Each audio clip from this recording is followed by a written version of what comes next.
안녕하셨습니까? 함께 기도하시겠습니다. 저희를 사랑하시는 거룩하시고 자비로우신 하나님 아버지 감사합니다. 자칫 허망하게 끝날 수 있었던 우리 인생들이었지만 주께서 저희를 찾아오시고 주님의 선하심과 그 끊임없는 한결같은 사랑으로 우리를 십자가의 보혈로 구원해 주시고 또 지금껏 저희와 함께 계시며 우리 안고 일어섬과 그 모든 믿음과 신앙의 길을 지켜주신 것 감사합니다. 매일매일 하루하루 우리 믿음이 퇴색지 않도록 우리 입술의 간증을 지켜주시고 또 언행을 주관해 주신 주님 감사합니다. 늘 우리가 성령의 인도하심 안에 있음을 믿고 또한 주님을 의지하고 살아가고 있습니다. 우리의 걸음이 퇴축지 않도록 우리 팔과 다리의 힘이 빠지지 않도록 늘 지켜주시고 어둡고 타락하고 요란한 세상 가운데 우리의 믿음이 정금같이 빛날 수 있도록 도와주시옵소서. 오늘 아침 이곳에 모인 저희들 하나님의 은혜와 사랑을 간절히 바라보고 사모하는 마음으로 한자리에 모였습니다. 거룩하신 성령님께서 이 자리에 친히 주관하시고 역사해 주셔서 이 시간이 참으로 주님 보시기에 합당한 시간이 될 수 있도록 도와주시고 말씀 앞에 나온 우리 모든 영혼의 마음들을 주께서 선히 다스려 주셔서 하나님의 뜻을 올바로 알고 또 힘을 얻는 시간이 될 수 있도록 지금 도와주시옵소서. 시종을 오로지 주 성령님께만 의지합니다. 저희를 사랑하시는 우리 주 예수님 이름으로 감사히 기도드립니다. 아멘. 성경 요한복음 21장을 찾으시겠습니다.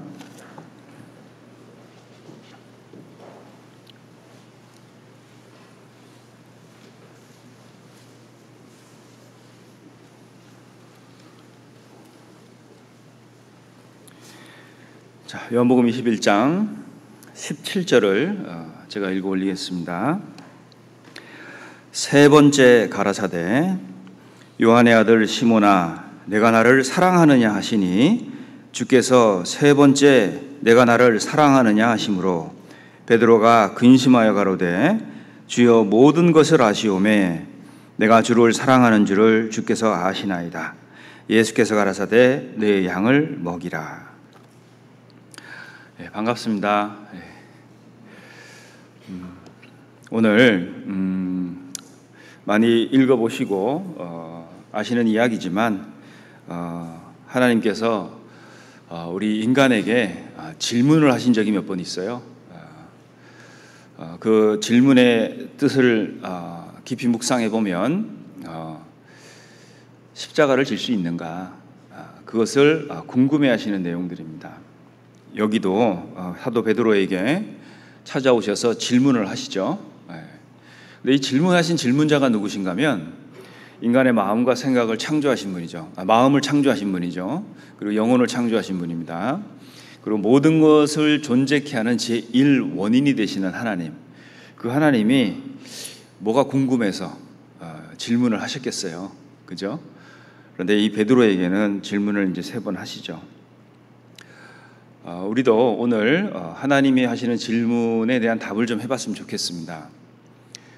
우리가 사람이요 세상에 온 이유는 구원을 받기 위해서 왔습니다. 왜냐하면 우리 주님은 구원을 주시기 위해서 오셨죠. 그러니까 우리는 이제 받으러 온 겁니다. 우리가 이 땅에서 하는 일이 두 가지인데 하나는 가이사의 것은 가이사에게 드리고 하나님의 것은 하나님에게 드리는 일, 그것을 우리가 하고 있습니다. 자, 거듭난 사람들은 가이사의 것과 하나님의 것이 이게 구분이 잘 되죠. 그리고 하나님이 어떤 것을 받으실 만한가 거기에 대한 이해도 있습니다. 자, 이 세상에서 우리에게 요구하는 것들이 있죠. 우리 형제님들은 군복무도 해야 되고 우리 여기 계신 모든 분들은 또 세금도 내야 되고 투표도 하러 가야 되고 학교에서 공부도 해야 되고 할 것이 참 많아요. 가끔 회사에서 입사하려고 보면 뭐 갖고 오라 그러죠? 성적 증명서 갖고 오라 그러죠. 공부도 열심히 해야 됩니다. 그리고 또한 우리가 하나님의 것은 하나님께 드리는 거예요. 이것은 교회를 통해서 할 수 있는데 이 교회 안에 있다는 의미가 그렇습니다. 하나님의 것을 하나님께 드릴 수 있는 기회를 갖고 있다는 거예요. 이 안에 있다고 다 드리는 것은 아니라고 얘기할 수 있겠죠, 그죠? 근데 그 기회를 우리가 교회 안에서 갖게 됩니다. 자, 이 베드로에게 하나님이 질문을 3번째 하셨어요. 근데 2번까지는 베드로가 대답을 잘 했습니다. 15절에 보면 저희가 조반 먹은 후에 예수께서 베드로에게 이르시되 그랬죠. 자, 저희라 그랬으니까 베드로 말고 다른 사람들도 있었을 거 아니에요, 그죠? 근데 베드로에게 단도직입적으로 예수님이 딱 물어보시는 거예요. 내가 이 사람들보다 나를 더 사랑하느냐 하시니 그랬죠. 자, 이 사람들이 누구였을까요? 그 옆에서 베드로가 생업을 하고 있는 데에서 현장에서 일을 같이 하고 있는 사람들이죠. 자, 이 사람들이 없으면 생업이 어려운 상황이잖아요. 근데 이 사람들보다 나를 더 사랑하느냐 하시니 가로되 주여 그러하이다. 선뜻 대답하죠. 자, 2번까지는 베드로가 대답하는데 큰 어려움이 없었던 것 같아요. 그런데 예수님이 3번 물어보셔요. 3번째 딱 물어보시니까 베드로가 생각이 깊어집니다. 2번 대답했는데 왜 3번 물어보시지? 그래서 그 17절에 보면 3번째 가라사대 그랬잖아요. 자, 3번 딱 물어보시니까 베드로가 근심하여 가로되 그랬죠. 근심했어요. 왜 3번 물어보실까? 내가 2번이나 다 힘있게 대답했는데, 아마 베드로 마음에는요, 주님이 내가 거짓말한다고 생각하실까? 또는 정말 내가 주님을 사랑하는 걸까? 아마 근심 생각 안 해봤겠습니까? 그죠? 자, 이게 하나님은요, 몰라서 물어보시는 것보다는 내 그 의식 저편에 있는 내 본심을 끄집어내시려고 하시는 거예요. 내가 언뜻 보면 내가 주님을 정말 사랑하는 것 같고, 그리고 뭔가 내가 이 베드로가 한때 가졌던 그 열정이 있는 것 같고 하지만 하나님은 내가 모르는 그 의식 뒤편에 있는 정말 진짜 나의 어떤 이야기, 내 생각들, 그것들을 끄집어내십니다. 우리가 그 앞에서 이루어지는 게 뭐냐? 성찰이라는 게 이루어집니다. 성찰. 성찰은요, 쉽게 되는 건 아니에요. 묵상도 하고 생각도 하고 고민도 하죠. 근데 정말 하나님 앞에서 혼자 딱 서보면요, 성찰이라는 것을 할 수 있어요. 자, 이 성찰은 어떤 결과를 만들어내냐면 상당한 힘을 만들어냅니다. 그러니까 내가 어떤 사람인가를 정확하게 알게 되고, 그리고 내 앞에서 이 질문하시는 이분의 능력을 알게 되고, 또 그분이 나에게 원하는 뜻이 진심이 무엇인가, 이제 그런 것들을 이렇게 알게 되는 기회인 것 같습니다. 우리가 교회에서 하나님의 것을 하나님께 돌리게 되는 기회를 얻는다 그랬잖아요. 이제 교회라는 것이 아시다시피 교회는 무리잖아요. 그러니까 혼자서는 교회가 될 수가 없습니다. 그리고 교회는 혼자 있으면 아무 문제가 없어요. 나 혼자 교회하고 있어요. 아무 문제가 없습니다. 근데 이게 사람이 모이기 시작하면서부터 여러 가지 문제 아닌 문제들이 생겨나고 복잡해지기 시작합니다. 이걸 해결할 수 있는 유일한 해결책을 하나 주셨죠. 예수님께서. 뭘까요? 카페 가서 커피 마시는 게 아니고요, 서로 사랑하라. 이거 하나 주신 거예요. 자, 이것을 해결하는 방법인데 서로 사랑입니다. 서로 사랑. 그죠? 피차 뜨겁게 서로 사랑하는 것. 자, 이것이 될 때 그런 문제들은 해결될 수 있도록 해결할 수 있다라고 이제 예수님이 이렇게 답을 주셨죠. 우리가 왜 교회 안에서 하나님의 사역을 위해서, 그분의 십자가를 지기 위해서 그 협력이라는 게 필요한데, 왜 그것이 필요하냐면 하나님 속성이 그렇습니다. 자, 하나님 속성 중에 연합이라는 속성이 있죠. 어떤 걸까요, 그게? 연합은 이런 겁니다. 성부, 성자, 성령이 위가 다 다르지만 하나로 일을 하세요. 그게 연합의 속성이에요. 자, 그리스도인도 마찬가지예요. 우리가 다 출생이 다르고 살아온 환경이 다르고 개인적인 역사가 다 다르잖아요. 그런데 같이 모여서 연합해서 일하는 것은 하나님의 속성 중에 하나입니다. 그래서 교회는 연합이다, 이렇게 말씀드릴 수 있습니다. 그래서 교회는요, 그 슈퍼히어로, 이것이 필요가 없어요. 그러니까 아무리 못해도 연합해서 이루어내고 모양새가 완벽하게 갖추어지지 않더라도 뭔가 연합해서 함께 해내는 것들, 이런 것들을 하나님이 이렇게 요구하십니다. 우리가 그 하나님을 생각해 보면 하나님이 이 자연을 만드셨잖아요. 그죠? 그러니까 모든 사람은 자연스러움과 당연함의 덫에 이렇게 갇혀 있습니다. 예를 들어 보면 이런 거죠. 이 자연을 누가 만드셨을까요? 하나님이 만드셨잖아요. 그죠? 근데 자연을 어떻게 만드셨을까요? 자연스럽게 만드셨죠. 자연을 보면 참 자연스럽잖아요. 그러니까 그 자연스럽게 자연을 만드신 그 하나님이 자연스럽게 계신 건데 사람들은 모른다는 거예요. 그게 자연스러움의 덫입니다.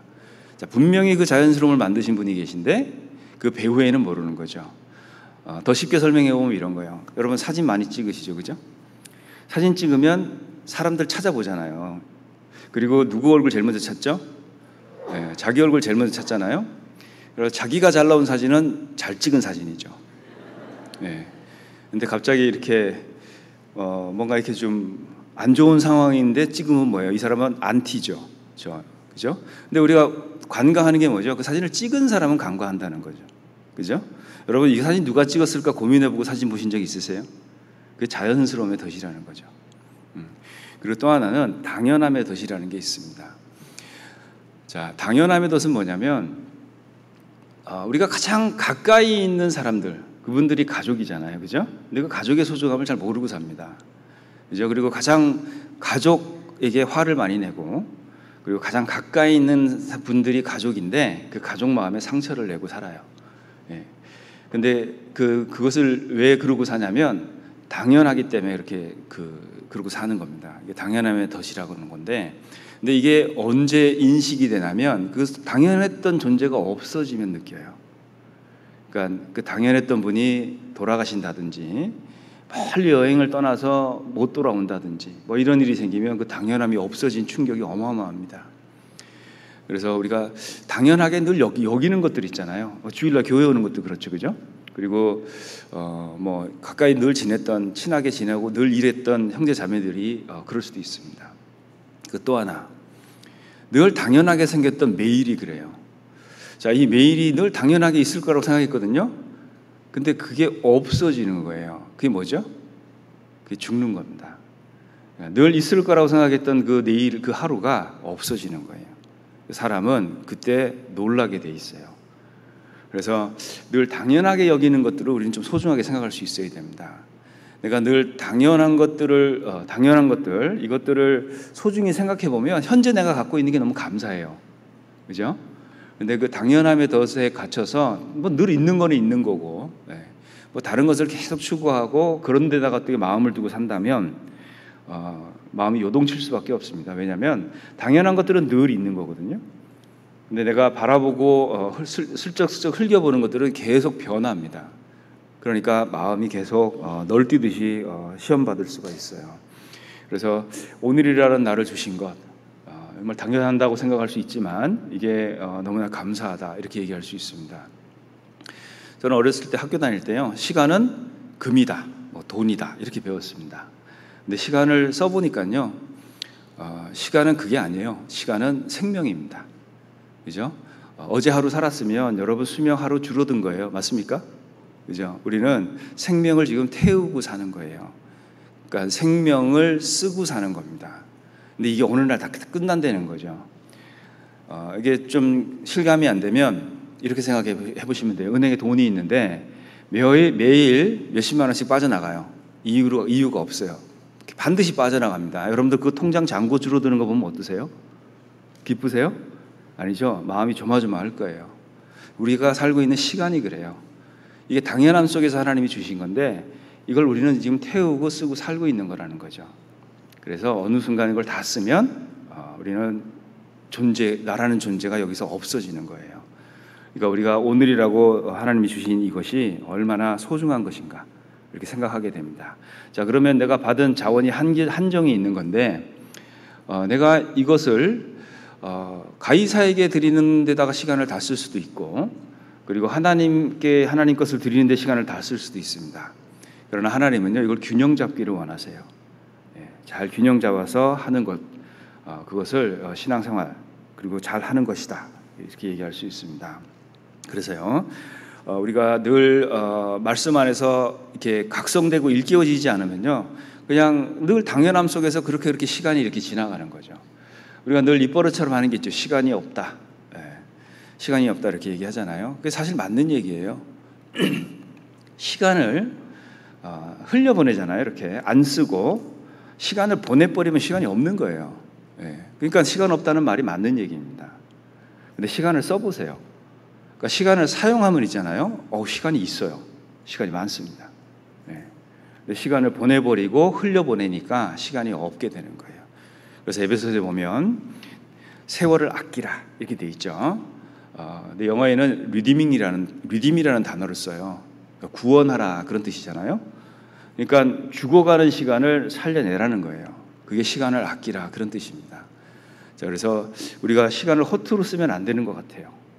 그래서 오늘이란 날 더 하나님을 알고 그분의 뜻을 아는 것, 거기에 내가 시간을 투자하기 위해서 이 자리에 이렇게 앉아 계신 건요, 정말 최고의 선택을 하신 것이죠. 우리가 사실 엄밀하게 따지고 보면요, 과거도 없고 미래도 없어요. 자, 예를 한번 들어볼게요. 지금 시간은 계속 지나가죠. 지금 이 시간도 지금 지나갑니다. 계속 시계는 시침을 돌리고 있죠. 자, 그러면 여러분 언제까지가 과거예요? 한번 생각해 보시죠. 언제까지를 과거라고 하실 거예요? 그러면 언제부터가 미래입니까? 네. 우리가 이제 그런 개념은 갖고 있지만 실질적으로 들여다보면 내가 갖고 있는 건 현재밖에 없어요. 그죠? 그러니까 이 시간을 갖고 하나님께 영광을 돌리고 사는 것, 그것을 하나님이 원하십니다. 그래서요, 이 시간을 사용할 수 있는 육체, 그리고 그것을 사용하는 그 시간은 모든 인류에게 하나님이 공통으로 주셨습니다. 그걸 갖고 하나님을 영화롭게 하는 방법들을 찾아내는 거예요. 그래서 우리 모임이요, 다행히도 말씀 중심이지 않습니까? 그래서 이 말씀 중심이다 보니까 하나님의 뜻을 올바로 알고 분별하는 게 참 쉽고, 내가 의지만 갖고 있다면 충분히 할 수 있는 일들입니다. 그래서 얼마나 다행인지 모르는데, 그 성경 말씀에 무딘 철 연장날을 갈지 아니하면 힘이 더 드느니라, 이런 표현이 있죠. 이런 말씀이 있습니다. 우리가 말씀 듣는 시간은요, 이게 의식이라고 보기는 어려워요. 이게, 그리고 무슨 우리가 늘 일상적으로 주일마다 하는 무슨 예배 같은 거, 그런 의식이라고 보기는 어렵습니다. 사실 우리가 말씀 듣는 시간은요, 날 가는 시간이다 이렇게 생각하면 딱 맞습니다. 그러니까 날이 더 무디면요, 그냥 갈아서 쓰면 돼요. 무딘 날도 있고 이 빠진 날도 있고 그러는 거잖아요. 근데 문제는 갈아서 쓰면 돼요. 근데 문제가 뭐냐면 갈아서 써야 되는데 이 연장이요, 손잡이가 없어요. 그건 아무리 갈아봤자 소용이 없습니다. 그죠? 그래서 우리가 하나님 앞에서 말씀을 듣고 또 교제하고 봉사하고 이 모든 것들이 주님 앞에서 나를 예리하게 가는 것입니다. 그리고 또 하나, 우리의 영성을 일깨우고 유지하는 또 하나의 수단이 있는데, 그게 이제 봉사 같은 것이 그렇습니다. 그래서 하나님은요, 우리에게 의식과 지각을 주셨죠. 그리고 하나님을 알도록 해주셨습니다. 지식적으로만 아니라 경험하도록 해주셨죠. 이스라엘은 선지자들이 하나님의 말씀을 받아서 증거할 때 이런 말을 들을 때는 상당히 마음에 의문이 생겼어요. 어떤 말이냐면, 너희가 나를 여호와인 줄 알리라. 계속적으로 구약에 반복되는 구절이 있습니다. 너희가 나를 여호와인 줄 알리라. 근데 유대인들은 들을 때마다 의문이 생깁니다. 도대체 우리가 왜 여호와를 모른다고 하시지? 우리가 나면서부터 성경 배우고, 그리고 성령식 때는 외우기도 하고, 회당에서 주일마다 암송도 하고 하는데 왜 자꾸 성경 말씀에 너희가 나를 여호와인 줄 알리라 라고 얘기를 하셨을까요? 자, 그게 그냥 지식적으로 안다고 다 아는 게 아니라 그런 뜻입니다. 안다라는 말이 히브리어로 야단데 경험해서 안다, 이런 거예요. 자, 이런 말이 있습니다. 들은 거는 잊어버려요. 본 거는 어떻게 할까요? 본 거는 기억합니다. 그런데 내가 경험한 건 이해하게 돼 있어요. 그죠? 하나님은 그걸 원하시는 거예요. 그래서 우리가 보고 듣고 손으로 만진바라, 이런 표현이 있죠. 그죠? 보고 듣고 손으로 만진바라. 우리가 그걸 경험할 때 이해하도록 되어 있습니다. 그래서 늘 들었던 거, 또 봐왔던 거, 그것이 지식의 전부다 생각하면 어느 날 문제가 생기기 시작해요.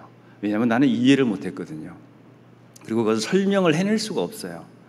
내가 완벽하게 설명하지 못한 건 뭐예요? 이해하지 못한 거라는 거예요. 그래서 우리가 하나님 앞에서 그런 그 말씀 중심의 신앙생활과 또 봉사나 여러 가지 수양회 뭐 이런 것들을 통해서 경험하는 그 하나님이 나로 하여금 그분을 이해하게 만드는 겁니다. 그래서 그 이해를 했을 때 다른 그 생각이 들어오지 않아요. 왜? 내가 이건 이해하고 하는 거기 때문에 그렇습니다. 그래서 우리가 그런 모임과 시간을 갖는 것은 너무나 중요하다 이렇게 얘기할 수 있습니다. 그래서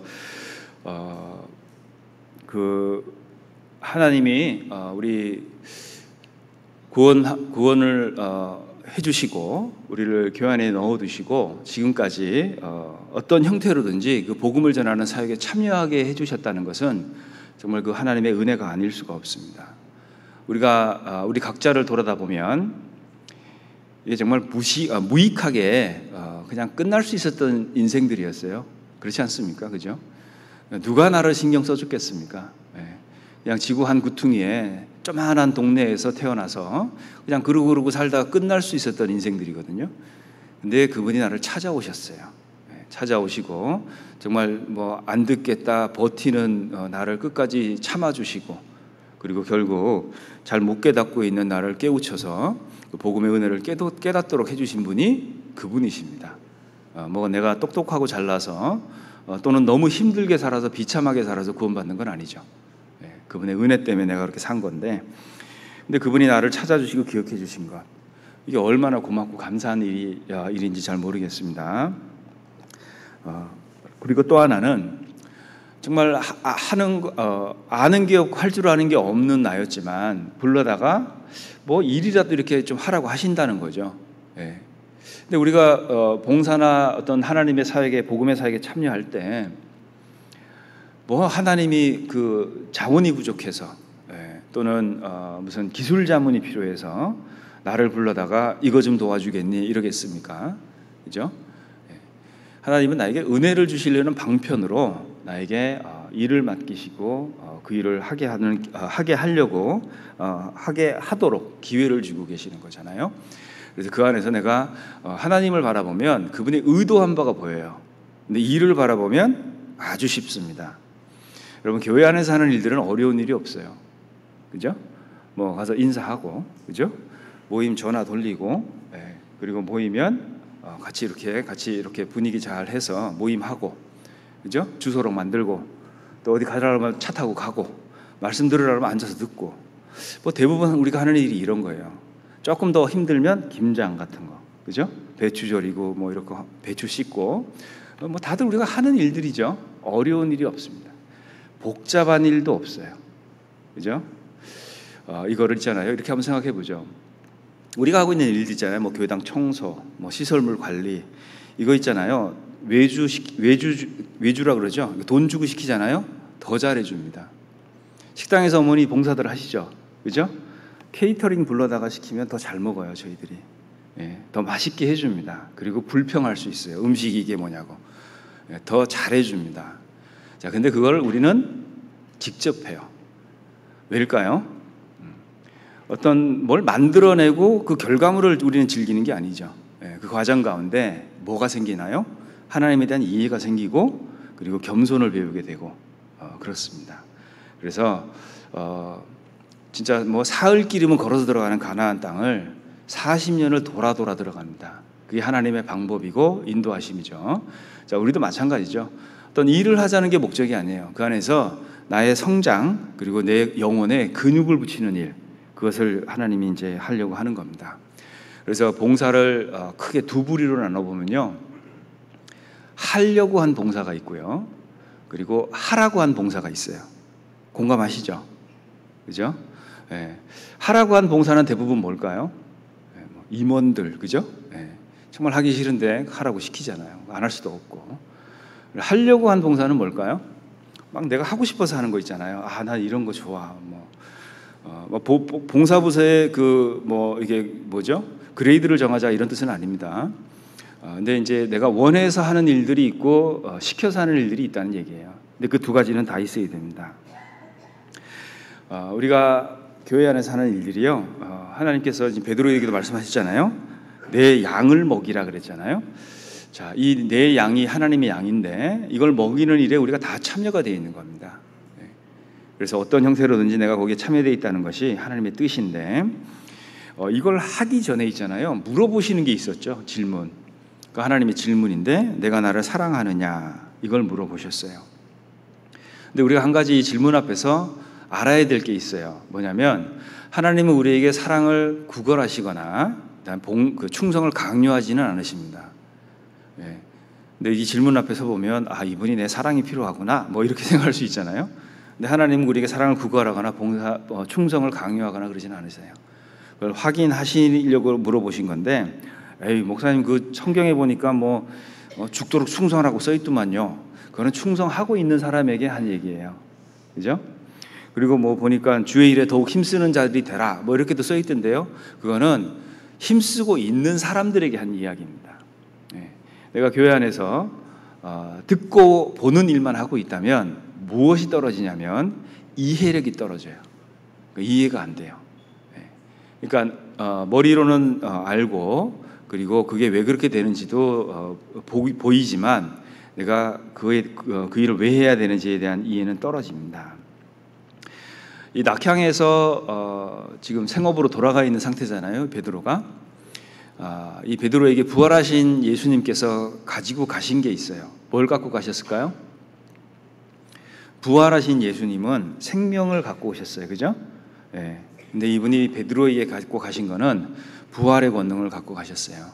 그 부활의 권능은 끝난 것 같은, 죽은 것 같은 베드로의 사역을 부활시킵니다. 그리고 베드로는 수제자로서 삶을 끝내게 됐어요.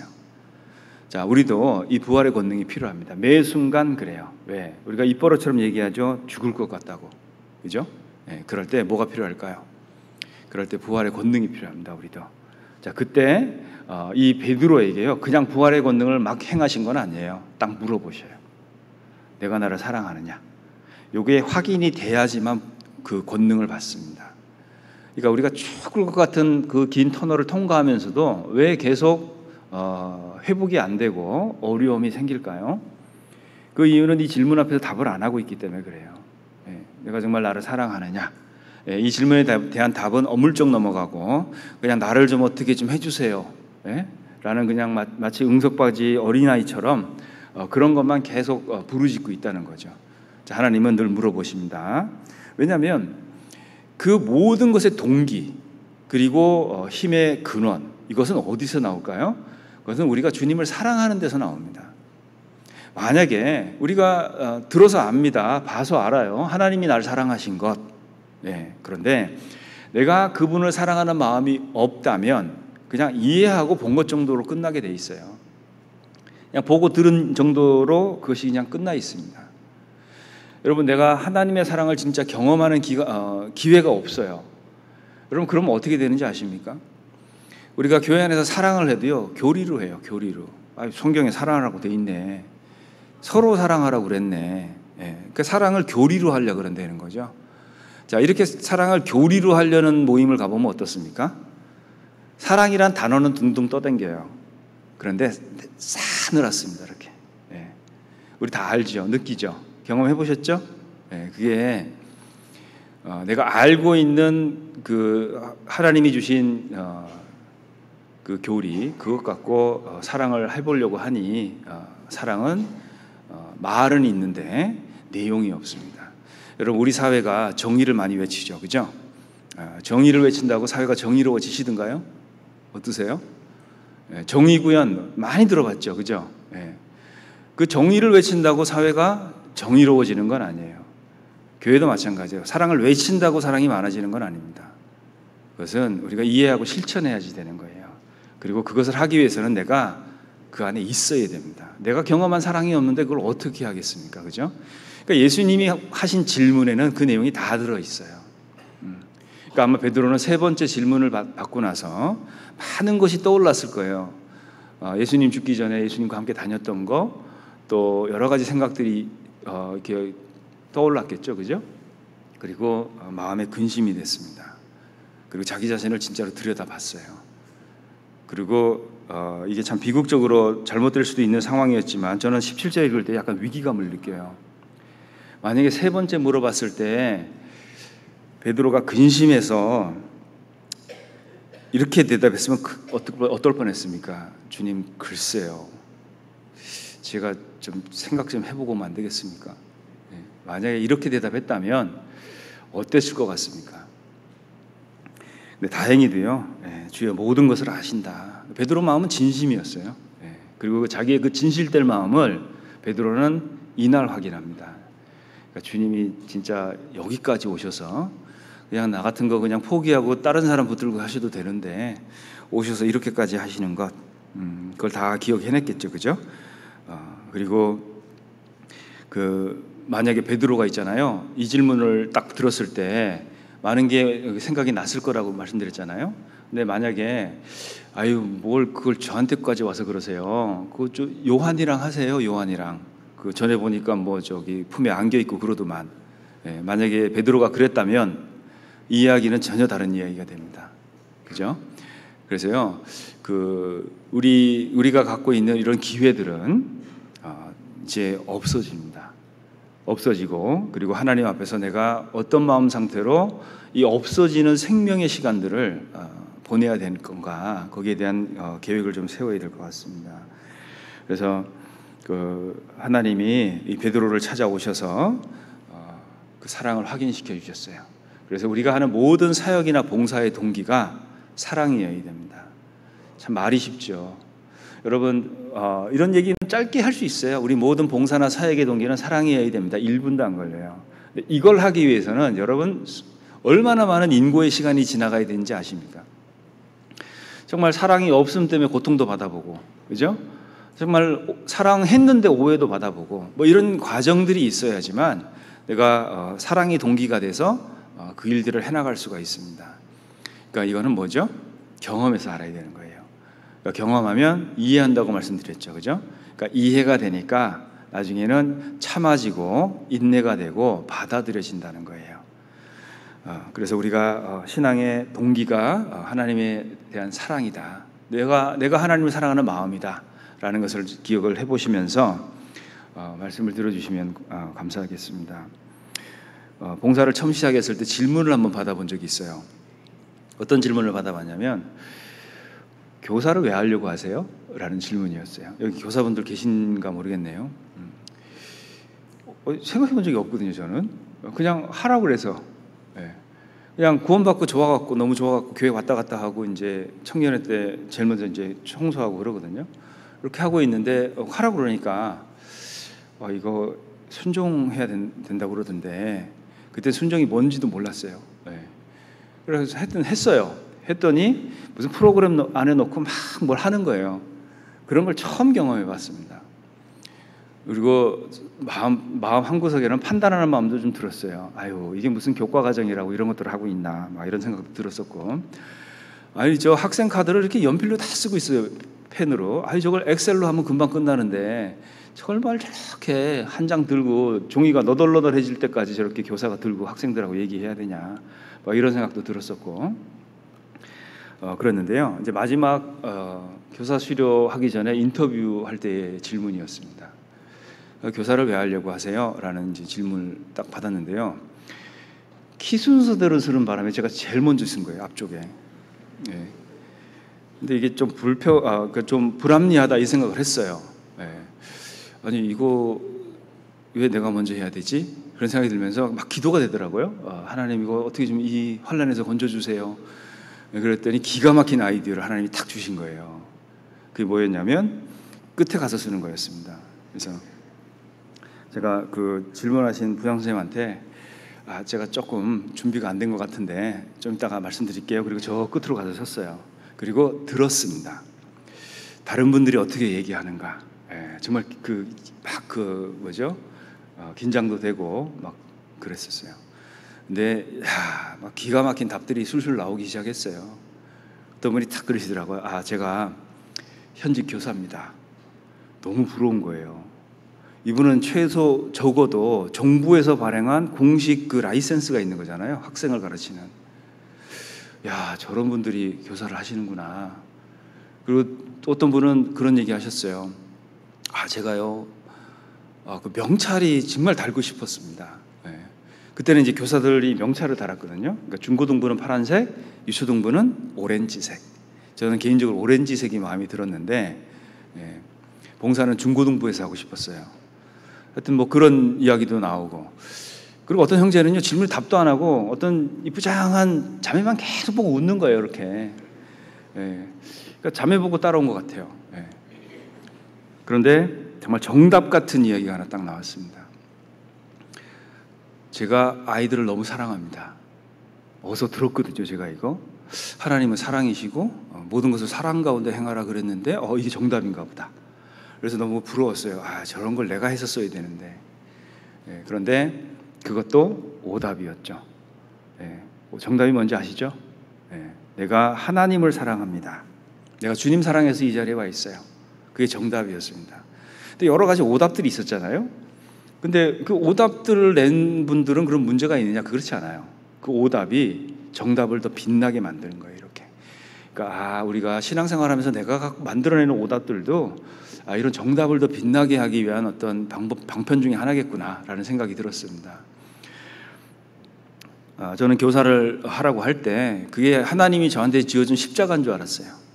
그러니까 아이들하고 뭐 할 얘기도 없고 가르치는 것에서는 자신이 없고 뭐 나도 힘들어 죽겠는데 뭐 할 것도 없고 이게 내 십자가인가 보다 그러고 그냥 질 생각은 있었거든요.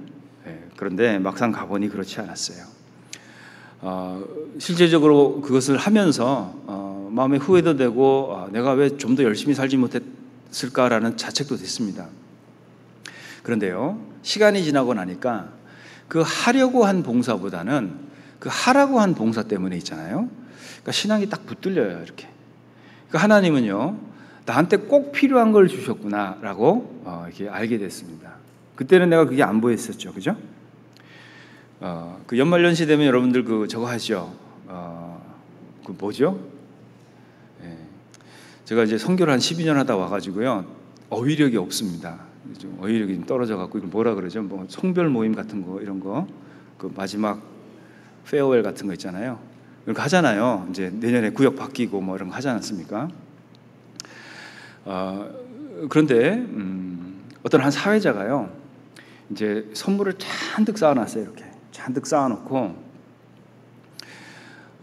이제 선물을 줘야 되잖아요. 근데 그냥 줄 수는 없고 문제를 냅니다. 이제 문제를 내요. 뭐 그 어려운 문제가 아니죠. 대부분 그런 문제들은, 그죠? 그리고 이제 넌센스 퀴즈 같은 거 많이 내잖아요. 그래서 그 퀴즈 내용이 뭐 그런 거예요. 가장 어린 나이에 왕이 된 분 누구냐? 뭐 이런 거 다 아시죠? 느부갓네살 뭐 이런 건데요. 못 맞히는 거예요. 못 맞춰요. 그러니까 이 사회자가요, 어떻게 해서든지 이분을 맞히게 하려고 있잖아요. 정답을 거의 다 얘기합니다. 정답을 거의 다 얘기해요. 뭐 바벨론 왕이고 뭐. 근데 참 희한하게도요, 못 맞춰요. 그러니까 이 사회자는 계속 안달이 났어요. 이분을 어떻게 좀 맞히게 해가지고 이 선물을 주려고. 그리고요, 하도 못 맞히니까 가장 좋은 선물을 꺼내가지고요, 포장지를 약간 뜯었어요. 맞히면 이거 드린다. 그런데도 못 맞춰요. 그러니까 막 옆에서요, 정답을 유출도 합니다. 옆에서 이제 좀 맞춰보라고. 정답을 가르쳐요. 느부갓 뭐 이렇게도 얘기하고, 거기 왜 4살 있잖아, 4살. 그러면 정답 나왔잖아요, 그죠? 야, 그런데도 못 맞춰요. 그러니까 어때요? 하여튼 우여곡절 끝에요, 누가 적어줬어요. 그래갖고 맞췄습니다. 그리고 그 선물을 주고요, 모두가 박수를 쳤어요. 얼마나 모두가 즐겁고 어떤 그 환희에 찬 그 선물 증정식이었는지 모릅니다. 그걸 이렇게 보면서요, 하나님이 우리한테 이렇게 하신다, 이런 생각이 들었어요. 어떻게 해서든지 있잖아요, 그 남은 짧은 시간, 우리가 대부분의 인생은 허송세월 했잖아요, 그죠? 그 짧은 시간 안에 하여튼 영원한 것들 뭐 이런 거 챙겨주려고 있잖아요. 근데 여러 방편으로 이걸 하고 있어요, 지금. 그래서 하기 싫다는 거 데려다 놓고, 또 도망간 거 데려다 놓고, 그죠?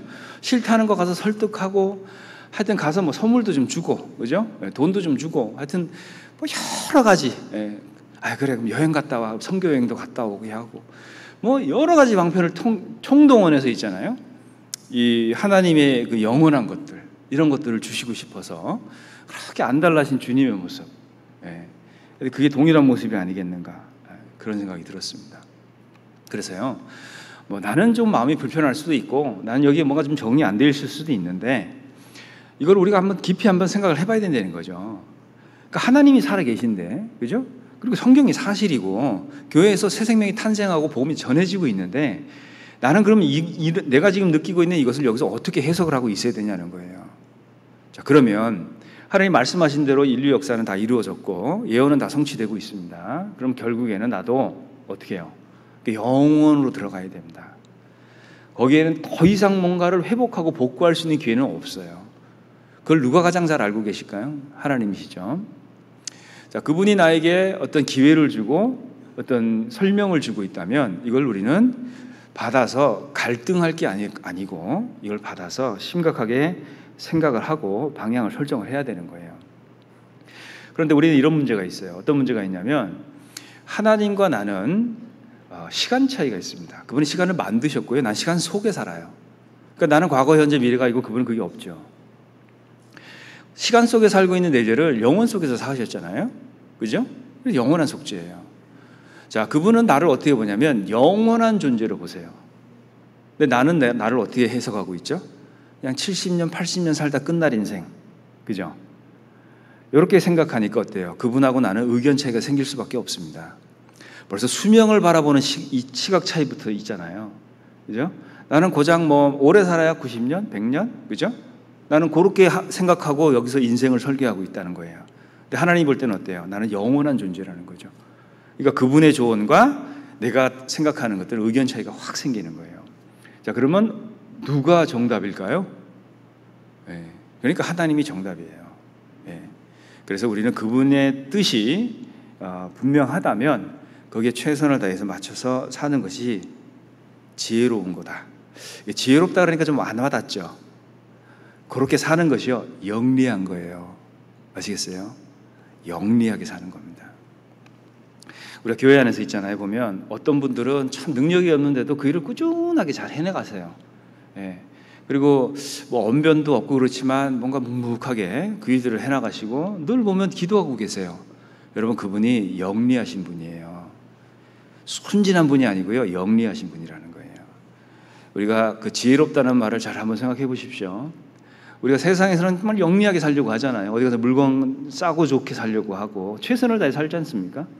그게 똑똑하고 영리한 것처럼 생각하잖아요. 근데 하나님 기대고 의지하고 기도하고 사는 것, 이건 영리하다는 생각 안 하십니까?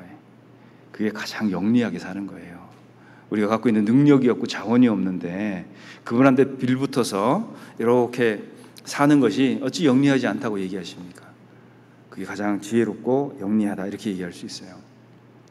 모세 이후에 가장 위대한 선지자였던 그 여호수아 있죠. 여호수아, 모세의 후계자죠. 이 여호수아는 젊어서 이스라엘을 떠하는 거예요. 젊어서. 모세가 이제 죽으니까. 그리고 모세는 그냥 광야를 인도했는데 여호수아는 뭘 해야 되냐면 들어가서 죽도록 싸워야 돼요. 가나안 7 부족하고 죽으라고 싸워야 되는 겁니다. 물론 용기도 있고 젊으니까 뭐 패기도 있었겠죠. 근데 마음에 고민이 없었겠어요? 자기가 겪어온 이스라엘 민족, 잘 알죠. 모세 앞에서 이분들이 무슨 짓을 했는지 잘 알잖아요. 그러니까 이 여호수아는요, 정말 그 하나님한테 매달려서 살았습니다. 그게 영리한 거예요. 자, 그분이 살아 있을 때 정말 그 이스라엘을 인도하고 가나안 전쟁을 치렀습니다. 그리고 그분이 이제 마지막 죽잖아요. 그 여호수아가 죽었을 때 그 묻힌 무덤이 있어요. 그 지역이 어딘가 한번 찾아보겠습니다. 여호수아서 24장입니다.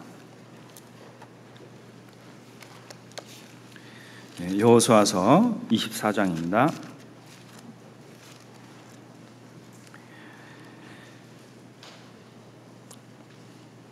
24장 30절입니다. 29절부터 읽어야 되겠네요. 제가 읽어드리겠습니다. 이 일 후에 여호와의 종 눈의 아들 여호수아가 110세의 죽음에 무리가 그를 그의 기업의 경내에 딥낫세라에 장사하였으니 딥낫세라는 에브라임 산지 가하스산 북이었더라. 자, 이게 보면 그 장사된 곳 지명이 딥나세라라고 되어 있잖아요. 이 딥나세라의 뜻이 뭐냐면 풍성한 기업, 그런 뜻이에요. 풍성한 기업. 그런데 사사시대로 들어가면서 이 지명 이름이 바뀌어요. 사사기 2장을 보겠습니다. 사사기 2장 9절입니다. 아시다시피 사사기 시대를 정의하는 말이 뭘까요? 엉망진창, 그죠? 네. 자, 사사기 시대를 들어가면서 2장 9절에 보면 무리가 그의 기업의 경내 에브라임 산지 가하스 산 북 딥낫 헤레스에 장사하였고, 이렇게 돼 있잖아요. 자, 이름이 왜 바뀌었죠? 딥낫 세라에서 딥낫 헤레스로. 이 딥낫 세라는 풍성한 기업이라는 뜻을 갖고 있지만 딥낫 헤레스의 뜻은 뭐냐면 한 줌의 흙, 그런 뜻이에요. 그러니까 풍성한 기업이 한 줌의 흙으로 바뀌어버린 거죠. 우리가 하나님에 대한 사랑을 잃어버리잖아요. 그러면 늘 해왔던 봉사나 내가 하는 사역들이요, 그렇게 될 수 있다는 거예요. 내가 이것을 하면 정말 상금 많이 받겠지, 풍성한 기업 보장되겠지, 이 마음 갖고 시작했는데 어느 날 뭐가 돼 있죠? 한 줌의 흙처럼 돼 있어요. 아, 내년에는 그만둬야 되겠다. 왜 이렇게 시간이 더디 가는고? 다음에는 정말 도망 댕겨야지. 네. 전화 잘 안 받고 그러더라고요. 그러니까 그게 왜 그럴까요? 그게 한 줌의 흙이 돼버려서 그래요. 네. 풍성했던 기업이 그냥 한 줌의 흙처럼 보이는 겁니다. 우리가 처음에 어떤 그 하나님이 나에게 사역을 맡길 때 있잖아요. 어떤 우리 모두가 그런 마음이 있었겠죠. 아, 하나님, 나같이 부족한 사람을 어떻게? 네, 정말 제가 충성을 한번 다해보겠습니다. 뭐 하나님이 능력 주시면 계속 해보겠습니다. 이런 마음들 없었습니까? 근데 그것이 어느 날 그냥 한 줌의 흙처럼 바뀌어요. 자, 하나님이 변했을까요? 아니면 그 지역이 변했을까요? 변한 건 내 마음밖에 없습니다. 그래서 우리가 늘 이런 위기가 오기 전에요, 뭐가 돼야 되냐면 이 질문을 자꾸 들어야 돼요. 뭐시가 네가 나를 사랑하느냐? 이런 기회들이 사실 상당히 많습니다. 우리 일상 가운데요. 그죠? 하나님이 있잖아요. 하나님 자녀를 교육하기 위해서 물론 성경을 주셨습니다. 그런데 하나님은요, 우리가 24시간 성경 붙들고 살 거라는 생각 안 하세요. 자, 그러면 우리는 도대체 어디서 교훈을 받아야 될까요? 여러분 정말 일주일에 2시간 이렇게 와서 뭐 설교 듣고 가는 것, 이 신앙생활 전체를 유지할 거라고 생각하십니까? 그렇지 않죠. 날마다 회당에 모여서 외우는 말씀하신 바를 이스라엘은 못 알아들었어요. 자, 하나님은 우리가 24시간 말씀을 붙들고 살 거라는 생각은 안 하시지만 그건 아세요. 어떤 상황 속에 있다는 건 아시거든요. 항상. 하나님은 하나님의 자녀를 양육하고 가르치기 위해서요, 이 우주에 있는 모든 것을 동원하세요. 그거를 믿어야 됩니다. 그 상황 속에서 내가 하나님을 알아야 돼요. 자, 근데 말씀 생활이 왜 중요할까요? 그 상황 속에서 기억나는 말씀이 있어야죠. 그죠? 오늘도 암송하셨죠. 어떤 상황 속에서 말씀이 기억이 안 나요. 그 대신 어떤 드라마 주인공이 했던 유명한 대사는 또 기억나는 분들 계세요. 그러면 안 되잖아요. 그죠? 그러니까 상황 속에서 하나님이 우리를 가르쳐 가신다. 그것을 우리가 알 수 있습니다. 그래서요, 이런 상황이 자연스럽게 생겨나요. 점점 하나님의 사랑으로부터 멀어지려는. 왜 그러냐면 우리 육체는요, 관성이 있습니다. 그러니까 살아오던 대로 계속 가려는 관성이 있어요. 근데 이것을 거스려서 우리는 하나님께로 들어와야 되거든요. 근데 가만히 내버려 두면 어때요? 계속 관성을 따라가요. 세상에 가장 위대한 도가 있답니다, 여러분. 어떤 분이 농담 삼아서 얘기해 주셨는데요. 그 도가 뭔지 아세요? 네. 정답은 그리스도입니다. 근데 이분이 그러시더라고요. 그냥 내비도. 네. 그게 가장 위대한 도래요. 네. 공감도 됐습니다. 우리가 그러잖아요. 뭐 개인적으로 살다 보니까 누가 나한테 와서 뭘 하고 굴레 씌우는 거 싫고, 어느 팀에 들어가는 거 힘들고, 마음에 안 드는 팀장이나 조장 밑에 들어가서 일하는 것도 어렵고, 그죠?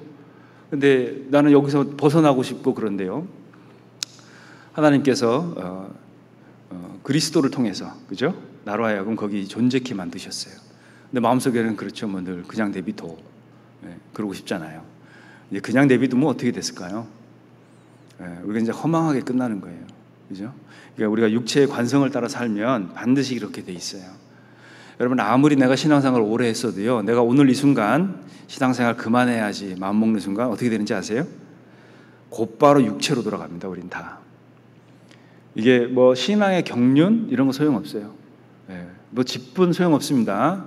여러분, 그거를 딱 떠나는 순간 다 육체로 돌아가요. 우리는. 왜? 우리는 땅에서 왔거든요. 그게 우리 본질이에요. 근데 그것을 거스려서 성령의 법, 생명의 성령의 법, 로마서에 있는 말씀처럼 그것이 나를 주장해야지만 내가 그리스도인처럼 존재케 됩니다. 그게 사라져요. 그런데 늘 육신을 따라 그 관성을 따라 살아가면서 교회에 오면은 조금 잡히죠. 그죠? 돌아가면 다 풀어지는 거예요. 그건 뭐냐면 그 관성을 거스르려는 개인적인 의지가 없어요. 그리고 그것을 인위적으로라도 잡아주는 것이 내가 속해 있는 봉사부서 같은 건데 거기에도 소속이 안 돼 있어요. 그럼 어떠죠? 어디 한참 돌아다니다가 이제 주일날 또 와요. 왜? 정체성은 회복해야 되니까. 그죠? 그리고 수양회 같은 데 가서 어떻게 해요? 뭐 삶은 힘들고 뭐 육신적이지만 그래도 구원은 받으신 것 같으시네요. 요 얘기 듣고 싶어서 가시는 분들 되게 많습니다. 그 상담해요. 그 정답 다 알잖아요. 그죠? 그래서요, 성경 말씀에 우리가 항상 예수를 죽인 것을 몸에 짊어지면 그의 생명도 우리 가운데 나타나게 하려면이라 그랬죠. 내가 예수님을 죽인 적이 없는데 예수님의 생명이 나한테 왜 나타납니까? 나타나지를 않아요. 그러니까 예수님의 생명이 나한테 안 나타나는 이유가 뭘까요? 내가 예수님을 죽인 적이 없어요. 그럼 뭘까요? 이게 구원이 아닐 가능성이 아주 높다는 거예요.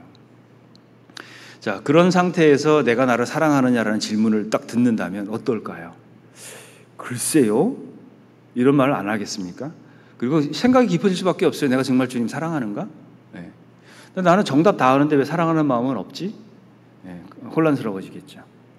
그래서요, 구원의 의심 해결하는 방법 오늘 하나 소개해드리겠습니다. 정상적인 그리스도인으로 한번 살아보세요. 성경에 나와 있는 그리스도인의 삶을 살아보십시오. 사라지면 구원 받은 거고요. 난 죽어도 안 되던데요. 그럼 아닌 거예요. 내가 예수를 죽인 적이 없는데 왜 그분의 생명이 나한테 나타납니까? 그건 안 되게 돼 있어요. 그래서 그 정상적인 그리스도인의 삶을 살아볼 때 가장 정확하게 나타납니다. 그래서요, 하나님이 그렇게 살려는 분들에게 반드시 하는 질문이 그거예요. 내가 나를 사랑하느냐? 그거 물어보십니다. 그래서요, 이 질문에 답을 한번 해보세요.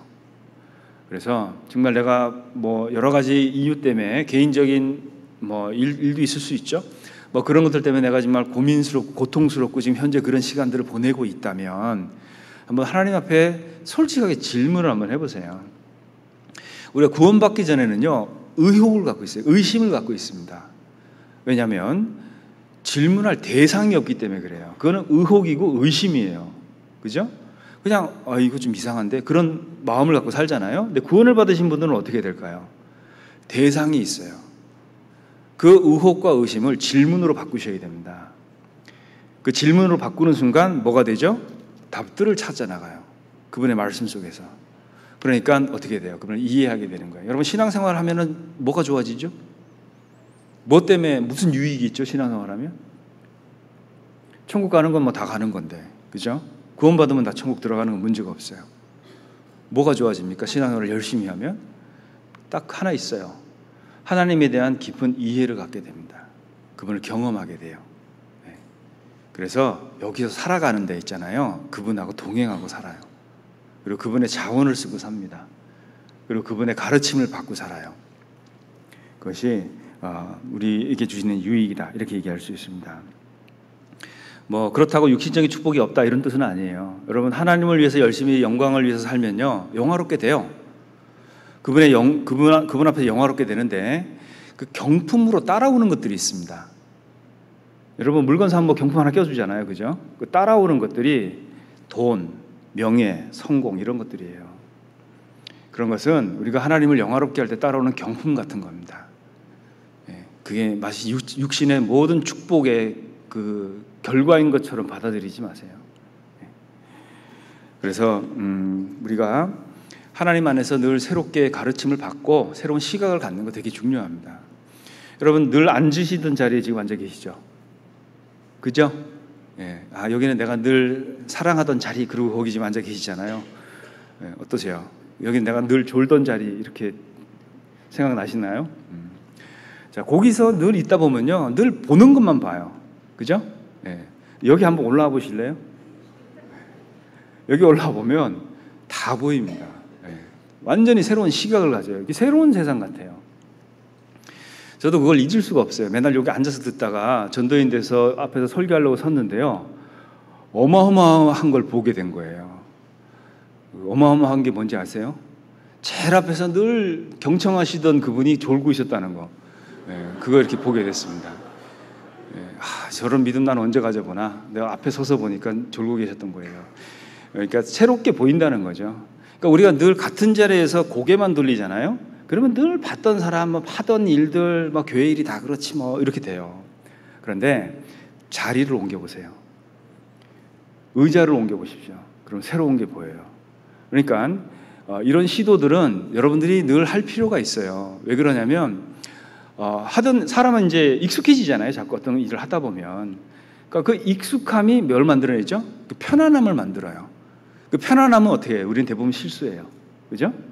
그 편안함은 어떨까요? 일은 잘해요. 익숙하게 빨리 합니다. 근데 게을러집니다. 왜? 이제 고민도 별로 안 해도 돼요. 딱딱딱 눈 감고도 해요. 이렇게 게으름이 되는 거예요. 그래서 익숙한 건 굳이 좋다고는 할 수는 없어요. 그 일이 익숙하다고 해서 하나님을 만족시키냐? 그건 아닐 수도 있어요. 네. 어설프지만 부족하지만 하나님이 만족할 만한 일들을 하는 분들이 많이 계셔요. 네. 그게 뭘까요? 성장하려고 투쟁하는 분들의 신앙들이 대부분 그렇게 평가받습니다. 그러니까요, 그것을 그만두면 안 돼요. 여러분, 우리가 사는 게 왜 힘듭니까? 이유는 딱 하나예요. 처음 살아봐서 그래요. 처음 살아보니까. 여기 두 번째 사시는 분 계세요? 없습니다. 매 순간이 그래요. 이게 시간이 지났다고 되는 것도 아니에요. 예. 처음 살아보니까 다 어설플 수밖에 없어요. 여러분, 신앙생활은 어떨까요? 신앙생활도요, 처음 해보는 거예요. 우리가 다. 오늘도 처음이에요. 그렇지 않습니까? 그러니까 처음이니까 어설픈 건 당연한 거예요. 이거 하나님 잘 알고 계십니다. 우리가요, 이것 때문에 힘들어할 필요는 없어요. 중요한 건 내가 하나님 사랑 안에서 방향을 올바로 잡고 가면요, 흔들림은 있어도 항상 그쪽으로 가고 있다는 문제, 가고 있는 건 확실한 거잖아요. 그죠? 그래서요, 우리가 늘 실수나 실패하는 것은 예견된 상황이라는 거예요. 우리가 완벽하게 뭘 다 잘하는 거 그거 정말 이상한 거예요. 저분 혹시 천사 아니야? 이렇게 생각해도 맞아요. 그러면. 그죠? 그런 분들이 있다면. 분명히 어려움이 있고 실수가 있고 갈등이 있고 그런 일들이에요. 우리가 하는 일들은. 자, 그런데 보세요. 내가 실패를 했어요. 근데 거기에 이렇게 딱 실패하고 그만뒀습니다. 이렇게. 그러면 그 실패는 영원한 실패가 돼요. 그죠? 자, 그런데 그게 진짜 실패가 되는 건데, 근데 실패를 했더라도 계속 가요. 그러면 그 실패는 뭐가 되냐면 과정으로 바뀝니다. 그건 과정이 된 거예요. 내가 실패는 했지만 그건 과정이 돼버렸어요. 그러니까 그런 과정들이 많을수록 어때요? 실수를 줄일 수가 있죠. 그리고 더 큰 일들을 해낼 수가 있는 겁니다. 중요한 건 있잖아요. 실수나 실패하는 것이 중요한 게 아니고 거기서 멈춰 있는 게 잘못된 거예요. 계속 가야 됩니다. 왜? 나는 내가 한 이 실패를 과정으로 만들어야 돼요.